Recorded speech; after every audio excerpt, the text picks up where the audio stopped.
Hey guys, so if you don't know, I am in nursing school. I'm just about to graduate. Excuse my dog freaking out in the background. But I'm taking a community health class, and we just got this little handout today that I thought I'd share with you guys. It's specifically for the state of Iowa, but I'm sure many states have something similar. It is www.beready.iowa.gov. And I would put that up there. And this is just a little handout that we got, and I'm kind of wanting to talk to you about it. Talking about an emergency supply kit. Are you prepared? So it talks about making sure that you go through your kit at least every 6 months to make sure that nothing is expired. I think sometimes this is something that we often forget. And certain things that you don't think can expire can, like medical supplies are not deemed sterile after a certain period of time or whatever the case. So it's more than just food. So it talks about a home kit, include your pet, what to keep in your vehicle, and then if you have any other special equipment needs or special needs, such as if you are on a ventilator, respirator, prescription medications. And they suggest having a 3 to 5 day supply of water and food. So I'm just going to kind of talk you through some of these things. I think it's really great that there are these sources for people, particularly for your state, because if you have different natural disasters, like Iowa has tornadoes, some places don't have tornadoes. I guess Iowa now is in the zone for, now we have to worry about earthquakes too, which is awesome. But at least we won't drop off into the Pacific like California. But anyway, so like I said, water, non-perishable food, first aid kit, emergency contact information. A lot of us get kind of wrapped up in the bug out bag or bug out inch, whatever you want to call it, you know, get out of the situation. But you know, some people have touched on this. A lot of times you might be going to a camp, FEMA camp, or you know, you're just relocating for the time being. If a tornado takes your house away, or flood, or a fire, I mean, anything can happen. You just got to be ready for anything. And you know, even if you just have a bay ready to go, so if you got to go to grandma's for a couple months until you can get, you know, a place to live, or until you build a new house, or whatever the case.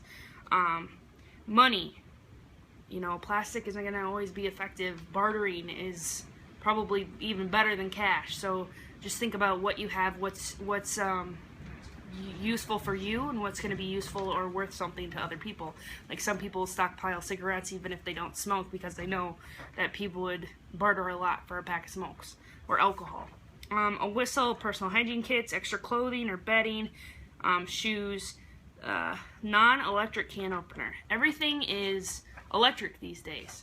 And so I actually just purchased a can opener because my last one broke, and everybody's like, get this new fancy one that you plug in, blah blah. I'm like, no, I don't need a can opener that plugs in. I can open my own cans. Plus, in case of an emergency, it's still gonna work, and I don't have to rely on power for that. Battery operated flashlight, battery operated radio or weather radio that's portable. Some of this stuff we as preppers or survivalists or whatever you want to call it, these seem kind of no-brainers, but this can be a great way to kind of introduce family members or friends into this kind of lifestyle. Not everybody's going to make it a lifestyle or make it a hobby or whatever you want to call it. Some people might just have that one bag in their car and that one bag at home, and they sit it there and don't think about it, and that's the end of it, you know. But it's a good way to kind of get other people involved and think about, you know, some people have house fires all the time. What are you going to do? You grab your bag and you get out. You know, tornadoes happen all the time. Floods, any kind of natural disaster. It doesn't have to be the end of the world for you to need your bug out bag. Medications, at least a week's worth. Paperwork, with talking about your medications, driver's license, birth certificate, insurance policies, etc. If you have kids, you gotta think about books, toys, puzzles, games to occupy them.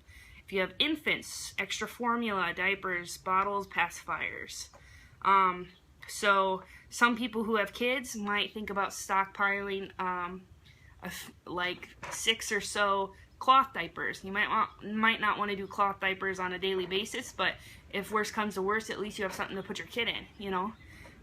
Same thing for women on their period. I know nobody wants to talk about it, but hello, every woman has to go through it. So you can get cloth pads, and if you don't want to use them for, you know, every month or whatever, you can just have a few, 6 or so, that you keep in your bag or in a bug out bag or something, so in case worse comes to worse and, you know, you can't have those things, you can still be moderately comfortable. And personally, I like them a lot better than plastic, cardboard, whatever. So, okay, for your pet, I do have a pet or dog bug out bag. I need to update that video because that was many moons ago. But pet carrier, water and food, medications, paperwork, talking about medications, dosages, copy of current vaccination record, small toys to make them more comfortable. My dog is so small, he's like 6 pounds, that in the future, I'm going to get one of those baby carriers that is just like a wrap around your body, so I can carry my dog when he doesn't want to walk anymore, or just to make him feel more safe, and then I don't have to worry about other animals or people on the ground wanting to pet him or whatever. You know, if he's next to my body, I can protect him, and he feels safer too.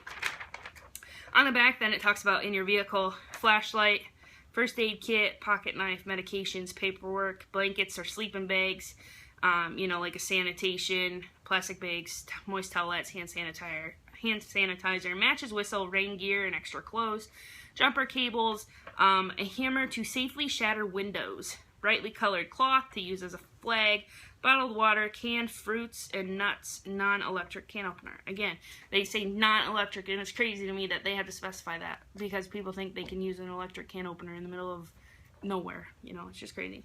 Small shovel or other tools, especially in the winter if you have to worry about snow, ice, and that kind of thing. Might be a good idea. I always carry, my trunk is usually full in the winter of stuff. Shovels, you know, lots of clothes, hand warmers, foot warmers. I usually keep my MMS sleep system in there, military modular sleep system, whatever you want to call it. You keep like a tent. Bottled water, you can actually keep it from freezing. You wrap it in Mylar blankets. You know, just stuff like that. Of course, tools and stuff in case your car breaks down. Tons of stuff you can keep. Extra mittens, socks, wool cap. Always keep extra boots, hat, gloves for you and as many passengers as you routinely carry. So I usually keep 2 or 3 sets just to be on the safe side. And then this is a good thing too. Keep a small sack of kitty litter or sand so you can get better traction if you're on ice. And then, like I said, you can add in your own stuff for special needs equipment or supplies, such as a ventilator or respirator. So, just a good little sheet there. I gave you the website, front and back. If you know of other states or other websites, please post them in the comments below, just for everybody. I live in Iowa, so this is what we have, but I'm curious to know what other states have, if it's different. And then also, just for other people who don't live in this area, then they can just click on the link and get this paper. You can just print it off and hand it to family members and friends and be like, you know, seriously, have you guys thought about, you know, if you have a house fire or tornado or something, you don't have to bring up zombies. But I thought I'd just share that with you guys since I got that today. I know this video is kind of rambling, but if you have any suggestions, comments, concerns, or anything, please leave them in the comments below. I appreciate every single comment I get. I read them all. I might not get a chance to respond to them all, or not all of them deem responses, but I appreciate all of them. I really do. And also, like I said, if you're in a different state and you know of a website or something similar to this, it's very generalized for the public. It may be put on by the government. I know First Red Cross, I think, has one too. So just put the links in the comments below. I appreciate it all, and thanks for watching.